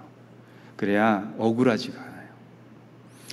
신앙생활하면서 억울한 게 뭡니까? 신앙생활 힘들잖아요. 그죠? 처음 해보니까. 이제 근데 위로받고 살면 억울하지 않아요. 그렇지 않습니까? 내가 힘들고 어렵고지만 눈물 찔끔나게 살고 있는데 하나님이 계속 위로해 주셔요. 그럼 살만해요. 그죠? 근데 고생대로 하고 위로는 위로대도 못 받고, 그죠? 그건 왜 그럴까요? 고립돼 버려서 그렇습니다. 자, 그러면 신앙이 힘들어져요. 그래서 우리는 실패를 하더라도 그걸 과정으로 만들어야 되고, 그리고 하나님께서 함께 하시니 이 길을 계속 가내는 것, 그것이 지혜로운 겁니다. 다시 얘기해서 영리하게 사는 거예요. 하나님은요, 우리에게 모든 것을 주실 수 있는 분입니다. 해 아래 새 것이 없다 그랬잖아요. 그건 반복되고 있는데 우리는 하나님을 바라보는 시각들을요, 계속 새롭게 만들어야 됩니다. 새로운 풍경을 보기 위해서 고개를 돌리지 말고 의자를 옮기라, 이런 말이 있습니다. 여러분, 내가 의자를 옮겨보고 새로운 시각으로 보면 일도 새롭고요. 늘 하던 일이에요. 그 교회당 입구에서 인사하는 것도 늘 하던 일이었고 하지만 어때요? 내가 새로운 시각을 갖고 오면 형제자매들이 다 새로워요. 예, 그리고 못 봤던 모습도 보게 되고, 그것이 내가 개인적으로 느끼는 신앙의 지루함을 깨는 방법 중에 하나입니다. 새로운 시각을 갖는 거예요. 여러분, 새로운 풍경 보기 위해서 다른 데를 가야 되는 게 아니에요. 내가 여기 있지만 못 보는 풍경도 너무 많습니다. 그래서 그런 그 의자를 옮기는 의지, 노력, 이거는 개인적으로 해야 되는 거예요. 내가 신앙 안에서 새로운 것들을 바라봐야 되겠다. 자, 그러니까 주인도 하나님도 새롭게 보일 수 있어요. 사복음서가 그렇죠. 복음서 하나만 줘도 충분한데 하나님은 복음서를 4개를 주셨죠. 요한복음, 그리고 나머지 공관복음 이렇게 주셨잖아요. 자, 그런데 왜 그렇게 하셨냐면 하나의 복음서로 혹 편견과 선입견을, 예수님에 대한 편견과 선입견을 가질 수 있는 상황을 바꾸신 거예요. 반복하셨습니다. 그래서 사복음서를 주셨어요. 예수님에 관계된 것들은. 그러니까 우리도 늘 해왔던 것 같은 자리에서만 뭔가를 바라보려는 생각하지 말고 늘 신앙에서 새로운 것들을 도모해야 돼요. 새로운 것 도모한다고 막 봉사 바꿔주세요 이게 아니고요. 마음을 늘 새롭게 가지셔야 됩니다. 그리고 그걸 기도하셔야 돼요. 왜냐하면 내가 상황을 못 바꾸잖아요. 근데 그것을 다스리는 분한테 기도해야죠. 그죠? 내가 상황을 다스릴 수 없는데 그냥 아무 생각 없이 가 있으면 그 상황이 바뀔까요? 그렇지 않습니다. 하나님, 나 오늘 정말 내 마음 안에 이런 문제가 있는데 이걸 좀 해결하게 해주세요 라는 그 간절함의 기도로 함께 교회에 와보시면요, 하나님이 그 기도를 들어주십니다. 근데 아무 생각 없이 뾰로통 해갖고 이렇게 하러 왔다 가잖아요. 변화가 없어요. 네. 그리고 불평 생깁니다. 하나님, 내가 이거 지금 몇 번째 얘기하죠? 네. 불평해요. 그러니까 왜 내 기도를 응답하지 않으시는가? 네. 근데 이미 답했는데 못 발견하는 거죠. 그러니까 우리가 왜 새로운 시각을 갖고 형제자매들을 대하고 내가 하는 일들을 바라봐야 되는가? 네, 거기에 대한 그 이유가 분명합니다. 고린도후서 5장을 보겠습니다. 고린도후서 5장 16절입니다.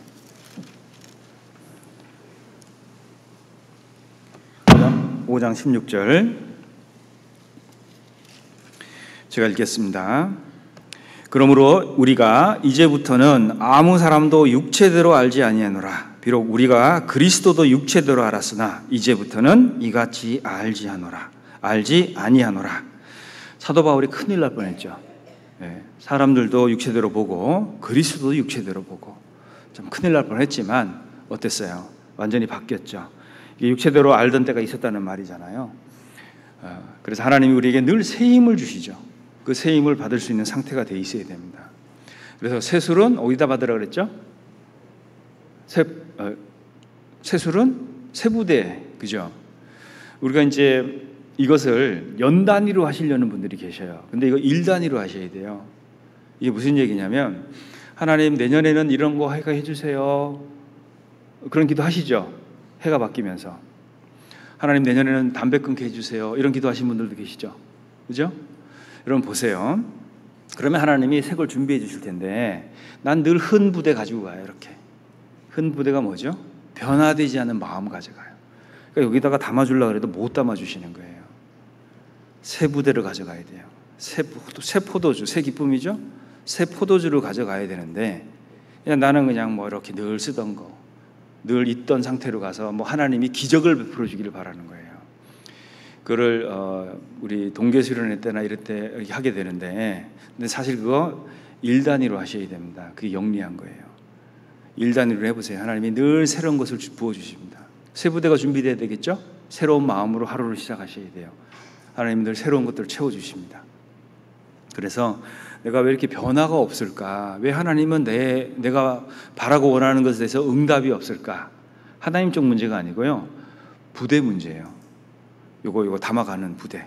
예, 이거를 잘 준비를 한번 해보시라고 이렇게 말씀드리고 싶습니다. 그래서요, 우리가 이제 하라고 한 봉사도 하는 거 중요하지만 하려고 한 봉사도 중요하지만 하라고 한 봉사 같은 거 있잖아요. 자, 이것을 하게 되면 이렇게 불안했던 신앙들이 이렇게 좀 붙들리게 됩니다. 예, 내가 원치 않지만 이렇게 붙들리게 되고요. 가고 싶지 않은 수양에 가자고 하잖아요. 그죠? 예, 가보면 은혜 충만해서 와요. 그게 하나님의 섭리고요. 그리고 그 안에 내가 이렇게 붙들려서 교회 생활을 하잖아요. 그러면 늘 손님처럼 교회에서 다녔는데요. 어느 순간부터 이렇게 교회 안에서 뿌리가 내립니다. 이렇게 뿌리가 내리게 되고 거기서 이제 열매가 맺혀져요. 그리고 이제 교회도 알게 되고, 그리고 그렇게 하면요, 하나님과 가까이 계신 분들하고 친분이 생겨요. 하나님하고 가까이 계신 분들하고 이게 교제가 됩니다. 그리고 일을 하면 할수록요, 내 자신의 무능함을 깨닫게 됩니다. 내 자신의 무능함을 깨닫게 돼요. 이 무능함을 해결하고자 하는 강한 욕구가 생겨요. 자, 그런데 이 무능함을 해결하려고 무슨 학원을 다녀야 되는 것도 아니고, 도대체 하나님 능력을 주셔야지만 이 무능함이 해결이 되는 건데, 도대체 어떻게 해야 되냐? 그게 성경에 나와 있는데요. 베드로전서를 보겠습니다. 베드로전서 5장입니다. 베드로전서 5장 6절입니다. 베드로전서 5장 6절 제가 읽어드리겠습니다. 그러므로 하나님의 능하신 손 아래서 겸손하라. 때가 되면 너희를 높이시리라 그랬죠. 자, 이게 나의 무능함을 해결하는 방법이에요. 자, 누가 무엇이 능하냐? 하나님이 능하시고, 그리고 그분의 손이 능하세요. 그러면 나는 이 능력이 필요한데, 이 능력을 내가 어떻게 받을 수 있을까요? 겸손해야 돼요. 그래서 그분이 능하기 때문에요, 나는 겸손하기만 하면 됩니다. 자, 겸손하면 어떨까요? 그분의 능력이 내게 임하는 거예요. 자, 그러면 그분의 능력이 일을 했죠. 누가 봉사하려거든 성령의 힘으로 하는 것 같이 하라. 그게 이루어지는 겁니다. 그러면 하나님이 일하셨어요. 내가 내세울 게 없겠죠. 자, 그리고 또 하나님의 일을 하다 보면요, 내 손이 미처 미치지 못하는 부분들이 있습니다. 어떤 부분일까요? 내 개인 가정사, 그죠? 오늘 저기 시댁 제사 지내러 가야 되는데 오늘 어머니 뭐 해야 돼요. 뭐 이런 것들 있잖아요. 그리고 내가 오늘 아이 뭘 해줘야 되는데, 이게 봉사하는 것 때문에, 일정 때문에 이걸 내가 못하게 돼버렸어요. 이런 일이 왜 생기는지 아세요? 그 다음 구절 때문에 그렇습니다. 7절, 너희 염려를 다 주께 맡겨 버리라. 이는 저가 너희를 권고하심이니라 그랬죠. 자, 이게 무슨 얘기냐면, 내가 하나님의 일을 하는 데 있어서 미처 내 손이 닿지 못하는 부분들이 있습니다. 그것을 맡기라는 거예요. 자, 맡기면 하나님이 나를 권고하신다 그랬죠. 돌봐주시는 겁니다. 자, 그거는 하나님이 하시겠다 그런 뜻이죠. 자, 그러면 됐죠. 능력은 하나님께로 받아요. 그리고 내가 안 되는 부분은 맡기면 돼요. 얼마나 좋습니까? 그래서 예수님께서요, 내 짐은 가볍다고 그랬어요. 하나님이요, 하나님의 능력을 의지해서 기대서 사는 사람들을 힘들게 하지 않습니다. 왜냐하면 그분은 모든 것을 다 갖고 계셔요. 온갖 좋은 걸 다 갖고 계십니다. 그래서 본인의 능력을 의지하고 기대하려고 나오는 분들을요, 다 받아들이세요. 그리고 다 그 능력을 주시기를 원하십니다. 성경이 사실이잖아요. 그러면 내가 무능하다는 것도 사실이에요. 그죠? 그래서요, 이 무능을 해결하는 방법이 하나님의 능하신 손 아래서 겸손한 겁니다. 그래서 겸손한 사람이 능력 받아요. 이미 많이 받았는데요, 더 겸손하시면 더 받습니다. 그죠? 더 받게 돼 있어요. 그러니까 있는 자는 받아서 점점 풍족해지는 게 하나님 법칙이에요.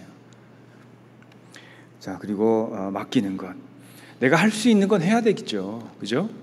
안 되는 걸 맡기라고 하는 겁니다. 안 되는 거. 그죠? 하다 보면 안 되는 게 얼마나 많습니까? 세상 살다 보면요, 내 힘으로 어떻게 할 수 없는 일들이 너무 많아요. 그것을 맡기라고 하나님이 말씀하시는 거죠. 그리고 우리가 하는 이 봉사의 사역이나 어떤 전도의 사역에서 있어서 정말로 중요한 게 있습니다. 이게 뭐냐면 늘 주님 앞에서 한다는 생각을 하셔야 돼요. 코람데오 그러죠, 그죠? 신전의식. 그러니까 어느 순간 하나님이 보이지 않을 때가 있어요. 사람들만 보이고, 그리고 산더미처럼 쌓여있는 내가 해야 될 일들만 보이고 그럴 때가 있습니다. 자, 그럴 때가 쉼호흡 하실 때예요. 숨고르기 하실 때입니다. 자, 그때 뭐가 필요할까요? 개인의 경건의 시간이 필요해요. 그때 더 말씀을 집중해서 들으셔야 돼요.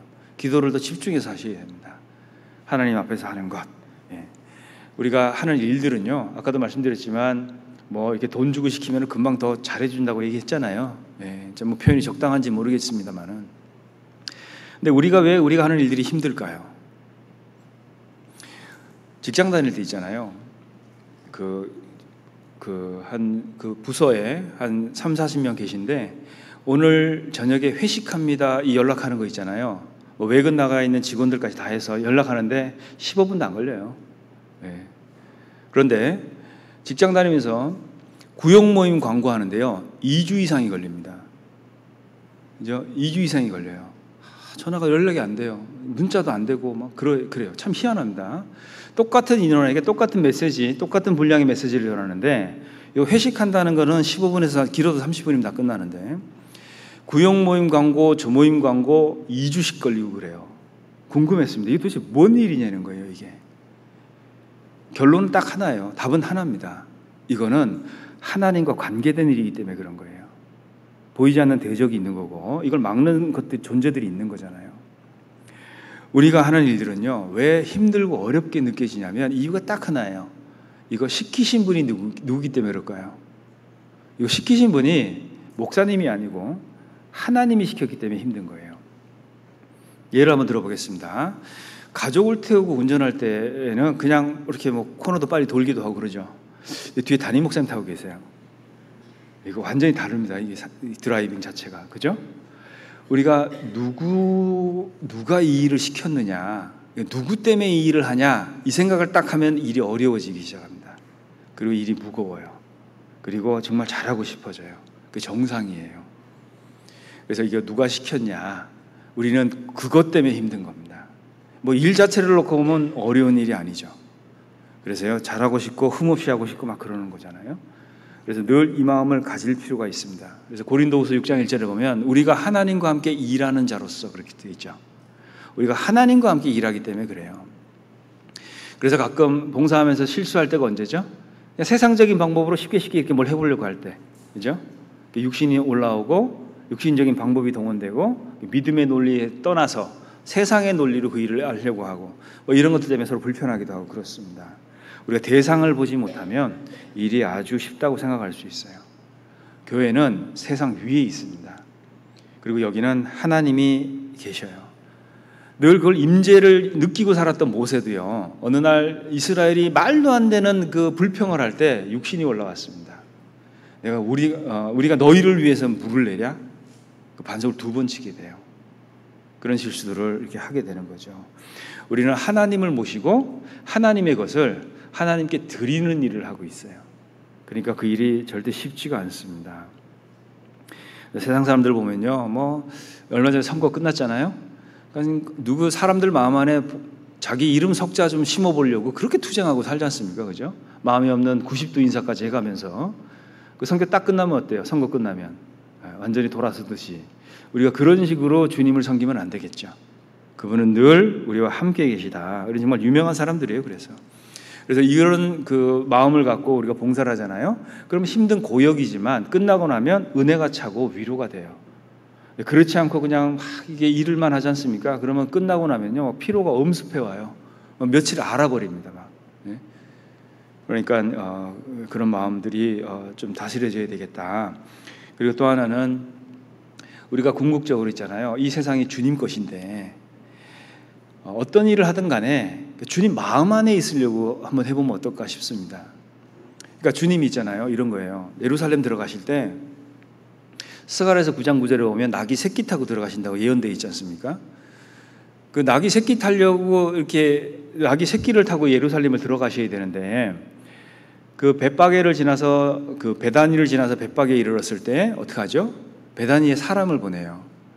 그리고 거기에 어떤 사람이 있는데 그 사람이 나귀를 갖고 있다는 거예요.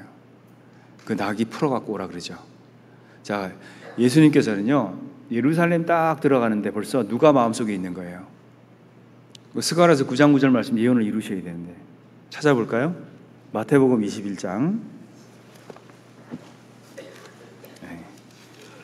마태복음 21장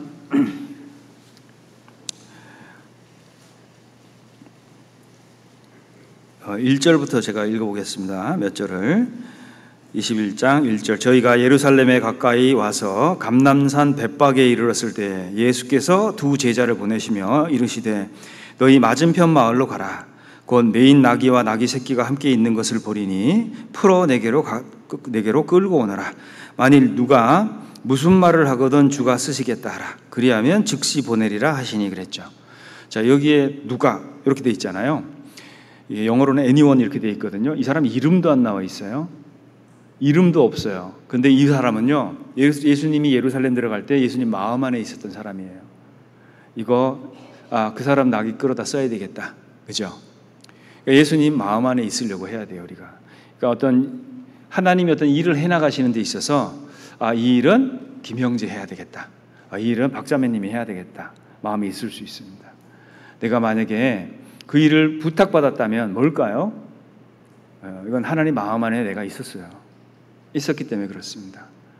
그런데요, 제자들이 가서 이거 주님이 쓰시겠다고 나귀 좀 풀어주세요. 그런데 이분이요, 우리 나귀 오늘 배달 나갔는데요, 오늘 좀 힘들겠습니다.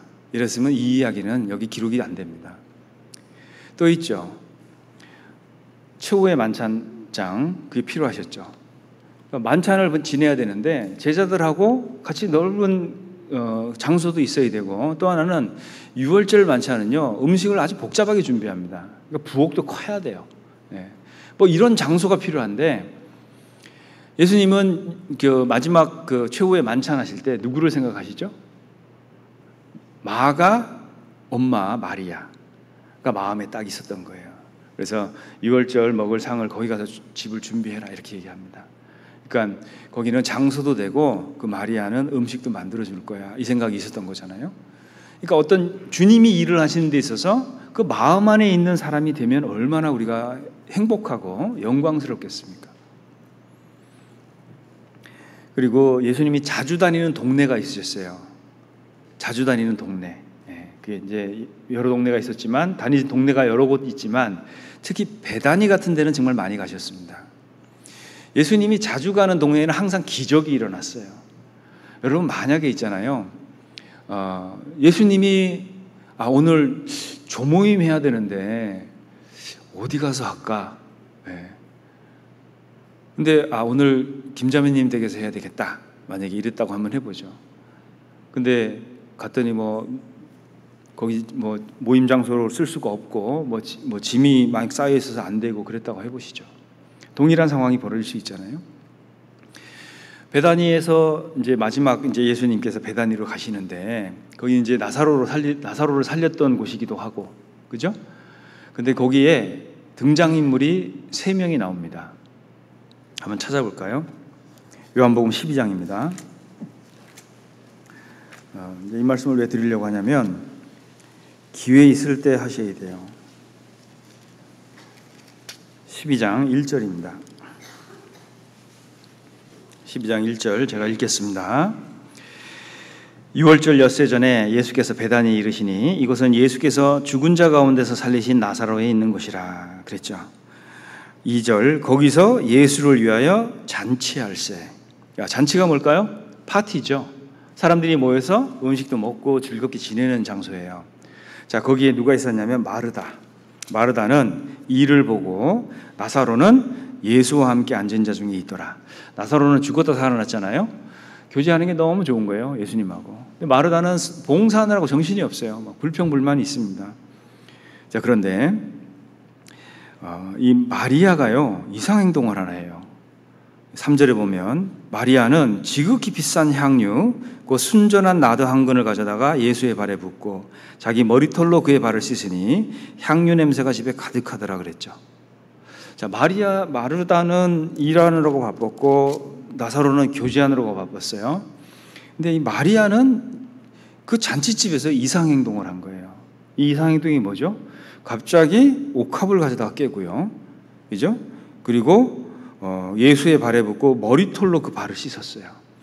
여자의 머리털은 자기 영광이라 그랬거든요, 그죠? 근데 이 머리털을 걸레처럼 쓴 거예요.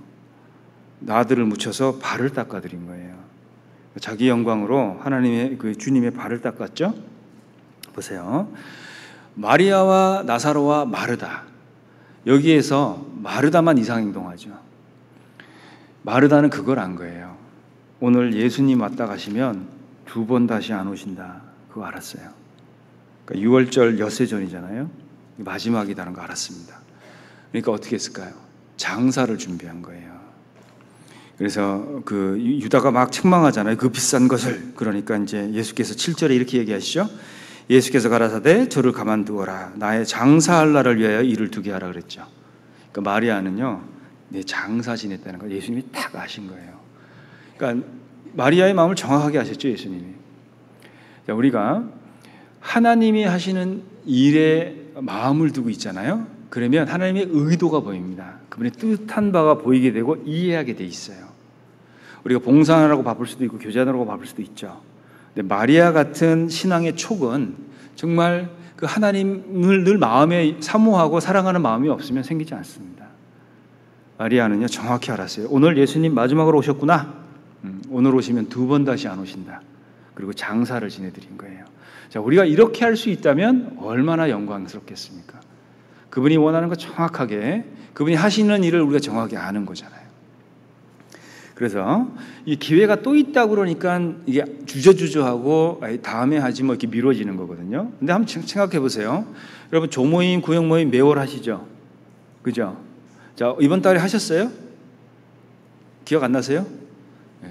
다음 달에 또 할 거 아니에요, 그죠? 그러니까 이런 논리가 우리로 하여금 이번 달 빠져도 괜찮겠다 이 생각하시는 거예요. 근데 영혼을 통틀어서 지난달에 한 조모임은요, 한 번밖에 없습니다.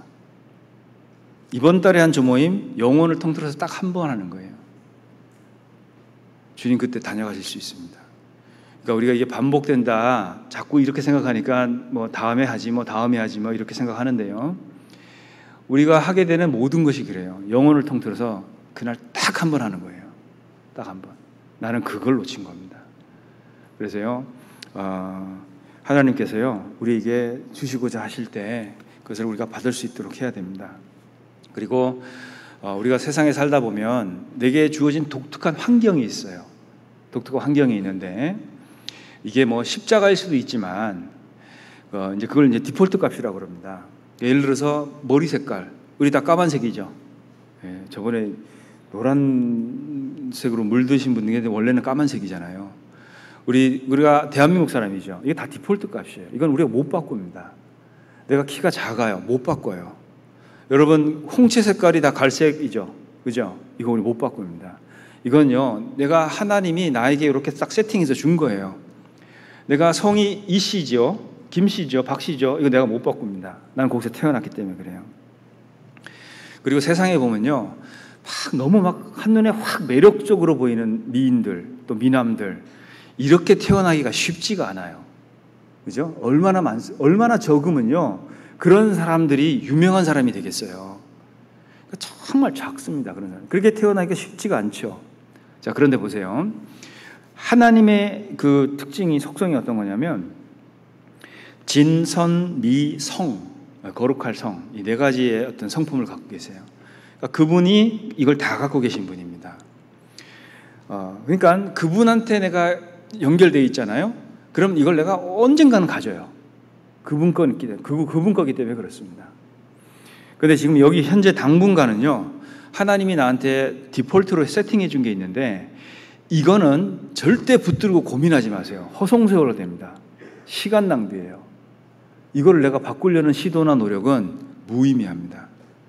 특별히 내가 속해 있는 가정, 가족, 이것도 똑같아요. 이것도 하나님이 나한테 딱 세팅해서 준 거예요. 근데 이걸 벗어나는데 삶의 에너지를 다 쓰면 안 돼요. 정말 바보 같은 짓입니다. 그건 하나님이요, 디폴트로 세팅해 준 거예요. 가족, 뭐 친인척, 내 주변 환경, 뭐 직장도 마찬가지죠. 자, 그런데 그걸 바꾸려는 시도와 노력은 의미가 없지만 환경에 지배를 당하지 않으려는 것은 내가 할 수 있어요. 그러니까 예를 들어 보면 이런 겁니다. 눈 색깔 내가 못 바꾸죠?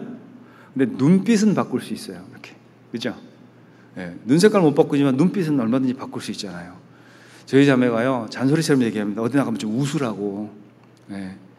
내가 잘 안 웃나? 막 물어봤더니 안 웃는데요. 딱 보면 겁나는 얼굴이래요.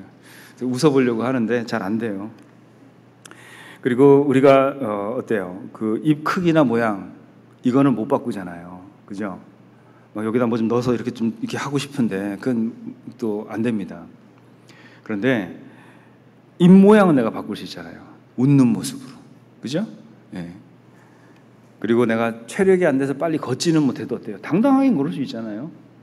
그러니까 우리가 바꿀 수 있는 것들은 있어요. 이렇게 기본적으로 하나님이 주신 것들은 못 바꾸지만 내가 그 안에서 그리스도 안에서 있다면 그런 것들은 내가 바꿀 수 있습니다. 이게 무슨 얘기냐면요, 그리스도 안에 정체되어 있는 것보다는 자꾸 변화를 추구해 보시라는 겁니다.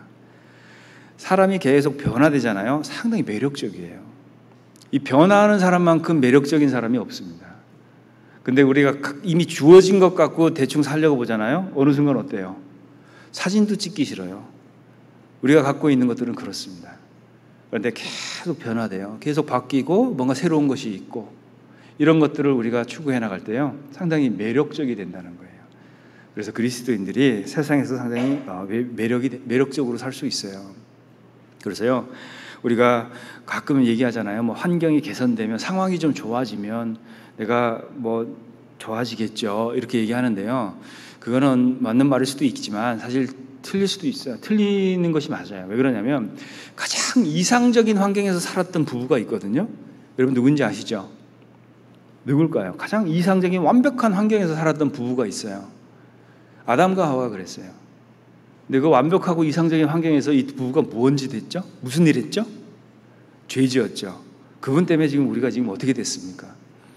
보세요. 가장 완벽하고 좋은 환경 속에 있다고 해서 그게 하나님 뜻대로 사라지느냐? 그렇지 않습니다. 이게 주어진 거 있잖아요. 그거 가지고 이 환경 안에서 입모양 웃어가며, 눈빛 바꿔가며, 그죠? 태도, 말투 바꿔가면서 그렇게 우리가 사는 거예요. 그게 하나님이 원하시는 겁니다. 우리가 어떤 환경 속에서 살 거냐? 그건 우리가 못 정해요. 그건 하나님이 정하셨어요. 그걸 우리는 못 바꿉니다.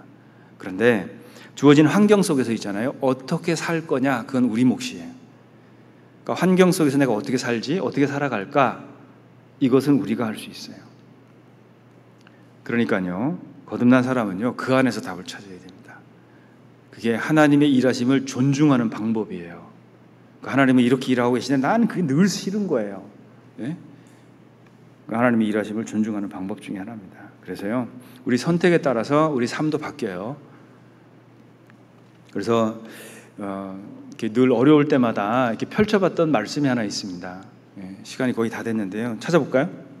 예, 빌립보서 3장입니다. 빌립보서 3장 16절입니다. 빌립보서 3장 16절 같이 한번 읽어보겠습니다. 오직 우리가 어디까지 이르렀든지 그대로 행할 것이라 그랬죠. 자, 어디까지 이르렀든지 계속 가는 것, 이게 주님 뜻이에요. 뭐 그 전에 뭘 어떻게 실패를 했건 무슨 일이 있었건 그건 중요하지 않습니다. 그건 이미 돼버렸어요. 어디까지 이르렀든지 그대로 계속 가는 거예요. 자, 실패를 했습니다. 이게 주저앉아 있어요. 그럼 실패인 거예요. 그런데 거기서 계속 가면 실패가 과정이 됩니다. 그러니까 그리스도인이요, 그래서 비전이 있는 사람들인 거예요. 그러니까 장래가 촉망한 사람들입니다. 왜냐하면 하나님의 가르침이 이렇게 되어 있기 때문에 그래요. 그래서 계속 우리가 앞으로 나아가야 되는 거예요. 그리고 우리가 겪는 문제들은요, 대부분 절대적이지가 않아요. 상대적이에요. 그러니까 내가 컨디션이 좋으면요, 그 문제는 아무것도 아니에요. 근데 컨디션이 안 좋으면 막 그 문제가 너무 크고 힘들어요. 그렇죠? 네, 그건 어디에 달려있죠? 내 상태에 달려있다는 거예요. 우리가 인간으로서 살아가는 데 있어서 못 바꾸는 것들이 있죠. 자, 그것을 바꾸려는 노력은요, 무의미한 시도입니다. 자, 그러면 그게 그렇게 나를 힘들게 만들고 어렵게 만드는데, 그럼 내가 이걸 어떻게 다뤄야 되냐는 거예요. 이건 안 바뀔 건데, 그럼 난 여기서 고통받고 그냥 계속 이러고 살아야 되냐는 거예요. 방법이 하나 있습니다. 성경이 어떻게 얘기하시냐면, 인간이 겪어야 되는 그런 문제들은 결코 사이즈가 크거나 줄어들지 않아요. 그 대신 내가 커지는 방법밖에 없습니다. 내가 커지면 그 문제는 작아져요. 상대적이라는 거예요. 그것을 신학적 용어로 성령 충만이라고 하는 겁니다. 자, 우리가 왜 성령 충만을 함을 받고 살아야 되냐? 성령 충만을 받으면 내가 커지는 거예요. 그러면 정말 인간이 겪어야 되는 그런 절대로 바꿀 수 없는, 다룰 수 없는 문제들은 작아질 수밖에 없는 거예요. 그러니까 그리스도인은 그것을 다스려가며 살 수 있죠. 그래서 환경을 바꿀 수는 없지만 그 환경 속에서 어떻게 살 거냐, 그건 내가 선택할 수가 있습니다. 그리고요, 우리는 인간으로 살고 있기 때문에 분명히 그 안에 육체의 연약함이 있습니다. 이 육체의 연약함은요, 끊임없이 우리를 붙들고 슬프게 만들어요. 그런데 하나님이 뭐라고 얘기하셨냐면 그것 때문에 슬퍼하지 말라는 거예요. 그건 이제 좀 있으면 다 벗어버립니다. 마지막으로 고린도후서 13장을 찾겠습니다. 고린도후서 13장 4절입니다. 우리가 예수님처럼 살면 될 것 같아요. 고린도후서 13장 4절 찾으셨으면 같이 한번 읽어보겠습니다. 고린도후서 13장 4절입니다. 그리스도께서 약하심으로 십자가에 못 박히셨으나 오직 하나님의 능력으로 살으셨으니 우리도 저희 안에서 약하나 너희를 향하여 하나님의 능력으로 저와 함께 살리라. 자, 우리가 십자가를 진다는 건요, 그분의 능력을 덧입는다, 그런 뜻입니다. 구원도 십자가로 받았죠. 그분의 능력 때문에 우리가 구원을 받았어요. 그리고 날마다 내 십자가를 지는 것, 그것도 그분의 능력을 날마다 입겠다, 그런 개인적인 신앙 고백이다, 이렇게 얘기할 수 있습니다. 육체의 연약함 때문에 십자가에 못 박히셨지만 하나님의 능력으로 부활하셨죠. 우리도 마찬가지예요. 연약함 때문에 여기서 겪는 짜잘한 일들이 많습니다. 뭐 슬픔, 고통, 뭐 자존심 상하고 이런 것도 많잖아요. 근데 그것이 하나님의 능력으로 우리가 다 다시 살아요. 그래서 우리가 부활의 그 소망이 있기 때문에 가장 좋은 것이 지금 우리에게 오고 있습니다. 그것이 우리 소망이 되어야 될 것 같아요. 기도하시겠습니다. 사랑과 은혜가 많으신 주님, 감사합니다. 우리에게 능력이 되어주시고 하나님의 은혜와 사랑으로 늘 붙들어 주시고 함께해 주신 것 감사합니다.